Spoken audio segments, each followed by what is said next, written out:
হে দয়াময় প্রভু, আমার অস্তিত্বের মালিক, ইহকাল ও পরকালের ক্ষমা করনেওয়ালা, শয়তানের ওয়াসওয়াসা ও অবাধ্য নফসের তাড়নায় যে ভুল বা গুনাহগুলি অতীত, বর্তমান, ভবিষ্যতে করেছি, করব, তা হতে মুক্তি চাই আপনার শাহী দরবারে।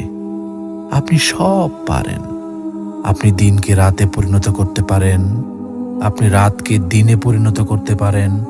আপনার কুদরত ও ক্ষমা সব কিছুর ঊর্ধ্বে। আপনি কারো কাছে জবাবদিহিতা করেন না। আপনি রাজাধিরাজ। আপনার মহিমা যে ভাষায় লিখি না কেন, সবই ম্লান হয়ে যাবে আপনার শানে।